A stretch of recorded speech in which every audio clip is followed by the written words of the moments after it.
La palabra de hoy insiste en el tema de la pasión, porque es viernes, lógicamente, y porque estamos en el tiempo de la Cuaresma y tenemos que meditar también el proyecto de salvación, la historia de la salvación de la cual nosotros formamos parte, y está el misterio de la libertad, ¿no? El misterio del mal, el misterio del sufrimiento, de nuestro consentimiento, nuestro sí a Dios, ese que comentábamos los días pasados, extender la mano y elegir, ¿no? Elegir un camino o elegir otro. Y cómo Dios, a pesar, ¿no? Es el testimonio de la palabra de hoy, cómo Dios, nos lo recuerda la primera lectura y el Salmo, utiliza también las malas elecciones nuestras para bien. Tenemos la entrañable historia de José, José que es vendido por sus hermanos por 20 monedas, Cristo es vendido por 30. Nosotros tal vez no hacemos estos cambios directos con las personas, pero a veces están atrás en lo profundo de nuestra alma, en nuestra psicología, diríamos hoy, los elementos que están presentes en la historia de la humanidad, y que nosotros tenemos que hacer el esfuerzo por no actualizar, todo lo contrario, tenemos que aprender los senderos de Dios, como se les decía a los de Sodoma y Gomorra: escuchen, dejen de obrar el mal, aprendan a obrar el bien. Tenemos que tener una dinámica virtuosa en nuestra vida, en la escucha y en el seguimiento del Señor. Dice la Biblia que el pecado entró por envidia. José es entregado por envidia, y Jesús también, dice el Nuevo Testamento que Jesús es entregado por envidia de los sumos sacerdotes. ¿Cuál es la motivación de la envidia? Bueno, el misterio de la iniquidad, el misterio del pecado. ¿Tienen causa las personas? Y a veces sí. Si nosotros queremos hacer un poquito de exégesis elemental de este texto, siguiendo las tradiciones sacerdotal, yavista y eloísta, podemos decir en este orden que una de las causas de la envidia era que parecería que José era un poco chusma, como el San José de la Madre Teresa de Jesús, que dice que cuando el José parlanchín, que cuando ella no estaba, el José le contaba todas las cosas que habían hecho las hermanas en su ausencia. La tradición yavista es parte de estar, obviamente lo ofrece el texto, está en esto que decía, que era muy querido José de Israel, que hasta tan querido que le había hecho hacer la túnica, y bueno, vemos también en el desenlace de la historia cómo es querido por Israel este José, ¿no? O también por la imprudencia de él. También muchas veces nosotros cometemos imprudencia, no es toda la culpa de la maldad, de la envidia. ¿Por qué? Porque le contaba los sueños y las interpretaciones a trochimoche, sin saber, sin distinguir.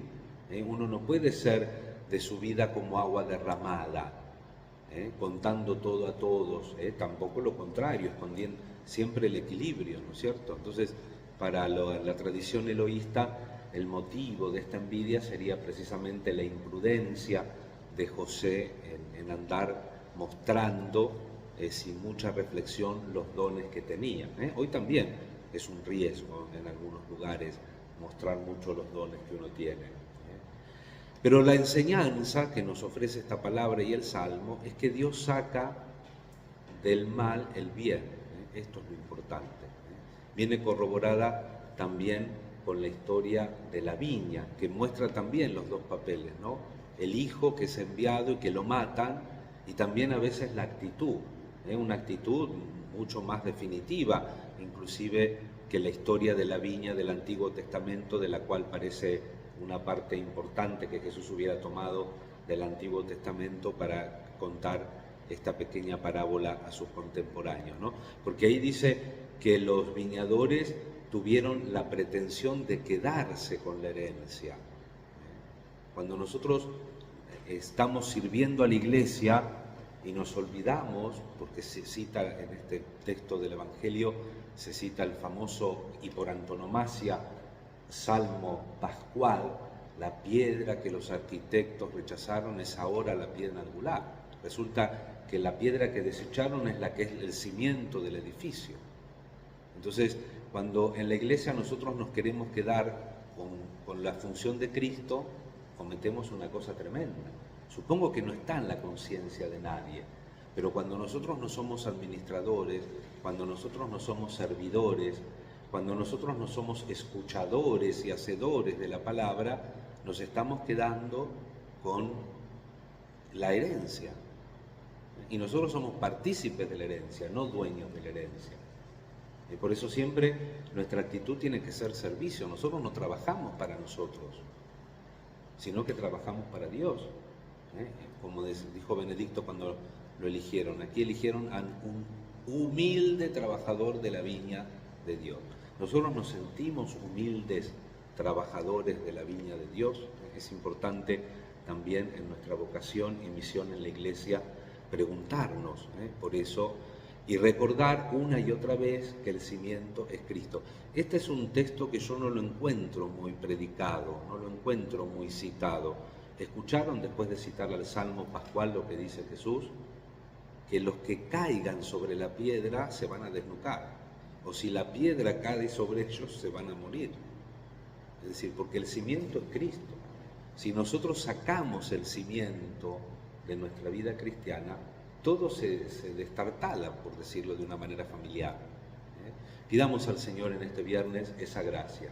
Pidamos al Señor meditar, asumir y trabajar en nuestra vida la libertad. Una libertad que nosotros siempre tenemos que tender para el bien, lógicamente, pero que Dios va a terminar usando, porque gracias a este traspiés de los hermanos de José, pudo desembarcar José en Egipto, y pudo salvar a su familia, y pudo salvar también al pueblo elegido. Y gracias también a la cerrazón del corazón de los contemporáneos de Jesús que lo llevaron a la cruz, tenemos la salvación para siempre y para todo el mundo, desde Adán hasta el último hombre y mujer que venga a este mundo y que quiera decir que sí y abrir su corazón y su vida a esa corriente, a esa dinamis de fuerza y de gracia que el Señor nos regala y que nos disponemos a celebrar en la Pascua. Pidamos integrar todos estos elementos, que en algunas partes terminan siendo fronterizos, porque son misterios que no podemos descifrar, que no podemos manipular, manejar, pero que tenemos que nosotros también, como pequeños, humildes servidores de la viña del Señor, administrar en nuestra vida. La libertad, la gracia, el amor, la responsabilidad, la cruz, el anuncio, el servicio. Que la Santísima Virgen también nos ayude con su intercesión para que podamos trabajar seriamente en nuestra Cuaresma y podemos sacar también de los males y hasta de los pecados, que ojalá renovemos siempre nuestro deseo de apartarnos de los pecados, pero si caemos en ellos también que el Señor saque bien de lo mal en nuestra vida. Amén.